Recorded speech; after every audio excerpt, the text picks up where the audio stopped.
গত 2 তারিখ আমার ছিল বুকিং, তাও লোকেশনে গিয়ে, আর সেটা ছিল পার্টি মেকআপ। তো তার আগে মা আমাকে বললো একটা পলিথিন এনে দে, বৃষ্টি আসলে ছাদে কাজ করতে খুব সমস্যা হবে।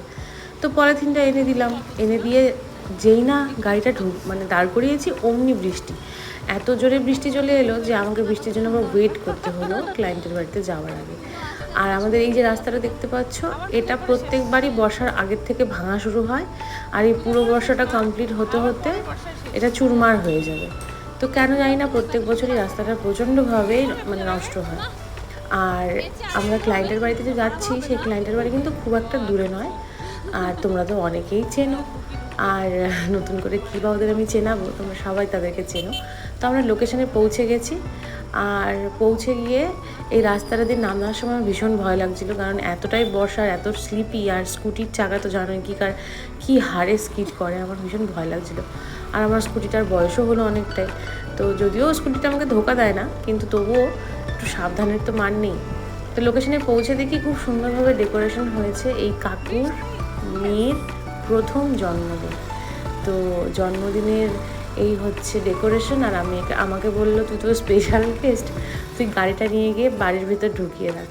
তো গাড়িটা নিয়ে গিয়ে আমি বাড়ির ভিতর ঢোকাচ্ছি, সেই সময় 2 পিসি এদিক দিয়ে যাচ্ছে। আর এই যে গাছটা দেখতে পাচ্ছ, এটা আমার খুব পছন্দের আজকাল পরশু। আমার কাছেও একটা গাছ আছে, কিন্তু ছোট।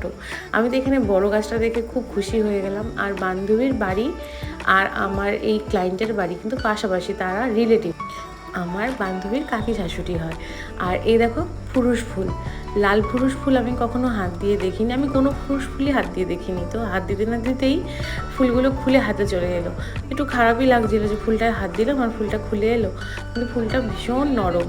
আর এইসব দেখতে দেখতে ঘরের ভিতরে যখন ঢুকলাম, তখন দেখলাম কত মানুষ ভেতরে। আর এই যে দুজনকে দেখতে পাচ্ছ, এরা দুজন ছিল আমার এদিনের ক্লায়েন্ট। দুজনের উপরই মেকআপ করবো, তার আগেই পুচকিটাকে আদর না করলে কি হয়। আমার ক্লায়েন্টরাও দেরি করছিল, তাদেরও এ কাজ সে কাজ, বাড়ির মধ্যে অনুষ্ঠান হলে যা হয় আর কি, প্রচুর কাজ থাকে, তালগোল পাকিয়ে যায়, এবং এই কারণেই ওরা আমার স্টুডিওতে আসেনি। আর ছোট ছোট বাচ্চা নিয়ে আসতে সত্যি একটু কষ্টই হয়, তাই জন্যে ওরা আমায় ডেকে নিয়েছিল। তো গিয়ে দেখি ওরা এখনও পর্যন্ত সব কিছু তো রেডি হয়ে ফ্রি হয়ে বসতে পারছে না, তাই পুচকিটাকে কোলে নিয়ে আমি একটু আদর করছিলাম। এত মিষ্টি বাচ্চা, আদর না করে কি পারা যায়, মাত্র 3.5 মাস বয়স। তারপরে তো এই কাকিমাকে বলে কয়ে বসালাম যে বসো বসো, এরপর কিন্তু লেট হয়ে যাবে। তারপরে কাকিমার ডিমান্ড শুনে নাও, দেখতে একটু লাক্সারি লাগবে, একটু স্কিনটা সফট লাগবে, এরকম মেকআপ। তো আচ্ছা চলো শুরু। ঠিক আছে, শুরু করার best of luck. Thank you. তো কাকিমার ডিমান্ড ছিল সফট অ্যান্ড এলিগেন্ট, চুলটা যাতে না বাঁধি, ছেড়ে দিই। কিন্তু কাকিমার চুলটা কিন্তু ভীষণ কার্লি, একটু আনম্যানেজেবল হেয়ার যাকে বলে। তো সেই চুলটাকে আমরা পরে দেখা যাক কী করি, কিন্তু বলে কাকিমা বলছিল একদম সিম্পল রাখবে, আমি চুলে বিশেষ কোনো খোপা টোপা কিছুই। তো দেখো চুলটা একটু স্ট্রেট করে আমরা ফুল লুকটা কাকিমাকে রেডি করে দিলাম। আর কাকিমার লুকটা ভীষণ পছন্দ হয়েছে, উনি এরকমই একটা লুক চেয়েছিলেন আমার কাছ থেকে। আর তারপর কিন্তু আমরা সেকেন্ড যে ক্লায়েন্ট ছিল আমাদের, তার মেকআপটা শুরু করে দিলাম। অ্যাকচুয়ালি তার মেকআপটা আগেই শুরু হয়ে গিয়েছিলো, আর মাঝে আমি কাকিমার রিভিউটা নিচ্ছিলাম। সাজিয়েছো, আমার খুব পছন্দ। আর একটু চোখটা নিচু করো একটু, হ্যাঁ, আই মেকআপটা একদম সাথে রেখেছি। একটু স্মার্ট লুক চেয়েছিল কাকিমা, তো সেই জন্য একটু আমি এইভাবে মেকআপ করি। কাকিমার ফুল লুকটা কমপ্লিট করার পর দেখো আমরা আমাদের আরেকজন ক্লায়েন্টেরও ফুল লুকটা কমপ্লিট করে ফেলেছিলাম। যেহেতু খুব গরম, তাই ওদের দুজনেরই ডিমান্ড ছিল যেন মেকআপ দেখে একেবারেই উগ্র না লাগে, খুব সাটল যেন মেকআপ হয়। তো মেকআপ করার পর হাসিটা দেখে তোমরা বুঝতেই পারছো ভীষণ খুশি। তো আমি তো যদিও খুব অল্প রিয়াকশানস ওর মুখে, কোনো কিছুরই খুব একটা বেশি রিয়্যাক্ট করে না, তো তাই বুঝতে একটু অসুবিধেই হচ্ছিলো প্রথম আমার।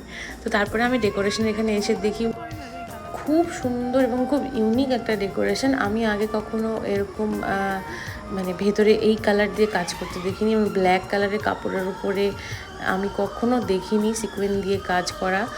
প্যান্ডেলের ভিতরে ব্ল্যাক কালার ইউজ হয়েছে, তবে এটা খুব ইউনিক ছিল এবং খুব সুন্দরভাবে সাজানো হয়েছিল পুরো জায়গাটাকে।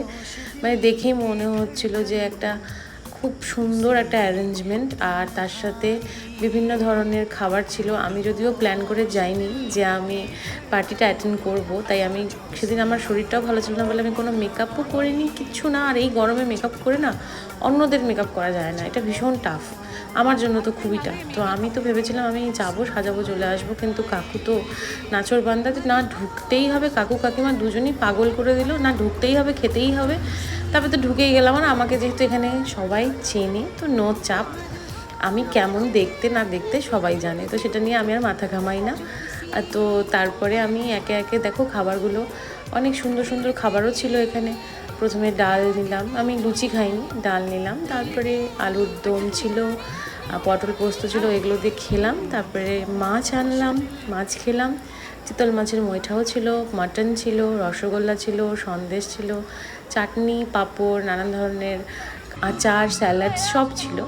তো খুব ভালো হয়েছিল অ্যারেঞ্জমেন্টটার। বাইরে এসে দেখি কাকু খুব সুন্দর করে মেয়ের সাথে খেলছে, নাচছে, আর সেইগুলো সব ফটোগ্রাফার দাদারা ফটোগ্রাফি মানে ক্লিপিংসগুলো নিচ্ছে। দেখতে ভীষণ ভাল লাগছিল, তাই আমিও কিছুটা ক্লিপিংস নিয়েছি। সত্যি বলতে প্রত্যেকটা মেয়ে তার বাবার কাছে প্রিন্সেস। আমাদের সময় আমরা তো 90s কিড ছিলাম, আমাদের বাবারা হয়তো এভাবে ভালোবাসাটা শো করতেন না, কিন্তু আমরাও বাবাদের কাছে মনে মনে সেই প্রিন্সেসটাই ছিলাম। তো এই যে বাবা আর মেয়ের মধ্যে এই যে বন্ডিংটা, এই যে নির্ভরতা, এই যে বিশ্বাসটা, দেখো এই যে বাচ্চাটা জানে যে আমার বাবা আমাকে কোনো মতেই ফেলবে না, এই যে ওর মুখে হাসিটা, এটাই একটা বাবাকে আরও ভালো বাবা করে। তো সব বাবাদের এরকম, যারা এরকম বাবা তাদের একটা করে কন্যা সন্তান থাকুক, আমি তাই চাই। আজকে ফিরে আসছি আবারও তোমাদের কোনো না কোনো ব্লগে, কোনো না কোনো ভিডিওতে তোমাদের সাথে দেখা করবো। টাটা।